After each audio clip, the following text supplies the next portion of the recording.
At the age of 31 years old, I had worked so hard to come up the corporate ladder. My family and relatives had invested so much in me after my mother died so that I could help my younger siblings. I got this new job in a new corporation, and it came with a free company car and more money, and I felt like I had the world in my hands. A few months into the job, however, my son fell really sick, and I started trying to find out what had happened, what he was suffering from. We ran tests after tests after test on him without understanding what was ailing him. In my part of the world, when a child falls sick, you look for tropical diseases, malaria, typhoid. But you never think about anything else outside that. My son was later diagnosed with lead poisoning, something that was not common in that area where I came from. When he was discharged from hospital, I decided to find out a bit more about the children that stayed just behind the company where I was working. You see, this corporation was actually a smelter that refined pure lead for export to countries that did not allow this kind of work.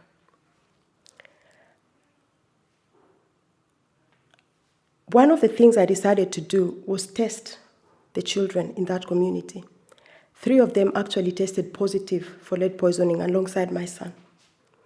I took these results to government in the hope that they would intervene and try to assist this community. But after I tried hard and approached different state agencies, I realized they were not going to do anything about it because they just ignored me. I decided to go back into the community.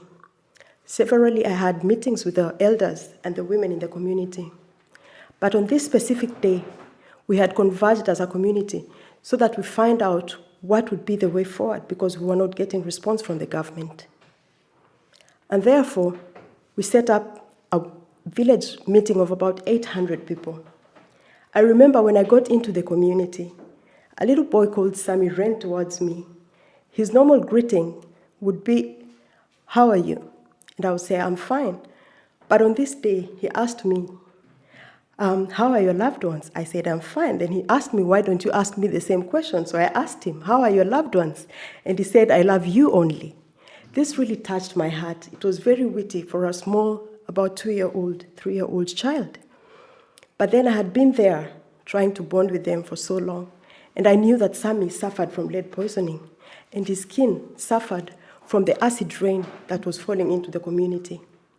Sammy later died. I also listened that day to the story of Lynette Nabwire. She had had 3 miscarriages. She was a young mother. In Africa, you are expected to give your husband a child, but she was not able to. She actually died later at childbirth, and her son also was born with lead in his blood. So back to this day, when we are seated and discussing our issues, how are we going to handle the fact that the river was polluted?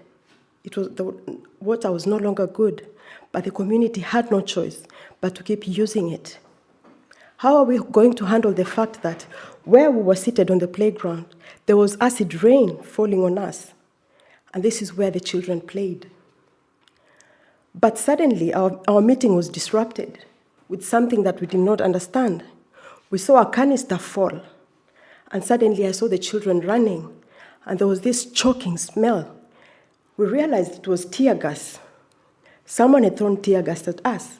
And when I looked up, there was this police that we call flying squad that had dropped this in the middle of our meeting. There was a stampede, and I tried to help. I tried to run after Sammy. I tried to run after the other children, but there's nothing much I could do. Because I had, in the midst of all this, the police asking, "Where is this woman? Where is this Phyllis?" I knew that maybe if I gave myself up, this would stop, that the children would be safe, that the stampede would stop. However, it did not help. When I gave myself up, there was no civil discussion as I expected.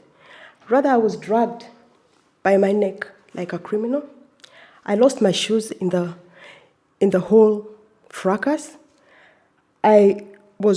My My clothes got torn because I was being pulled on stones and debris like that. But that was not the worst part of it.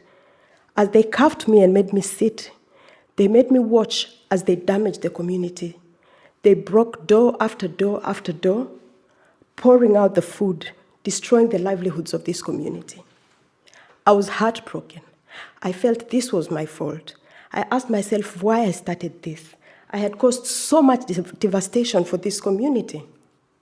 So I was thrown onto the police vehicle and taken to the police cell.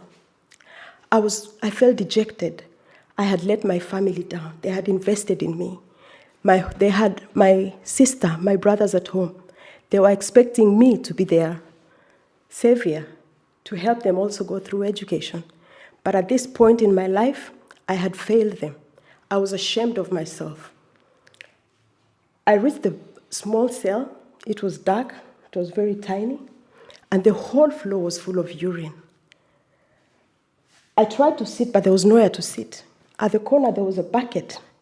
When I moved near it, it was full of feces. So I said, I can't stay here. There is a bucket full of feces. And the police told me, get it out if you don't want. So I was forced to carry out this bucket, go outside and put it in the toilet and bring it back. At least I could spend the night there. So the day gave into night, and there was so many thoughts in my head. I didn't have a lawyer. What was happening in the community? At some point in the night, my sister came. She had traveled all the way from my upcountry home, and she finally managed to get here at around 2 a.m. in the morning. I was told to speak to her. She couldn't talk because she was crying. She did not believe that I was a criminal. I was in a police cell. I didn't want to talk to her anymore because I was just causing her pain. I told her to go home to look for my son because I didn't know who was taking care of him. And I went back into my cell.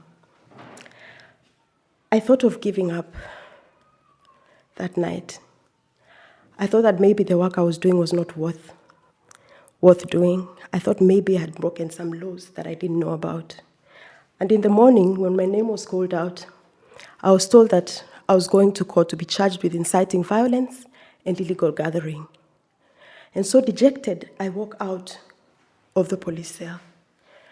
But when I looked up, I realized that this whole community had walked from the community to the police cell.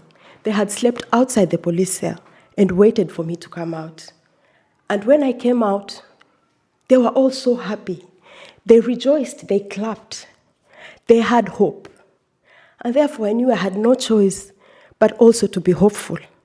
As I left to go to court, I knew that this had become my community as well. I knew that I was going to stand with them until I saw the end of this. Thank you.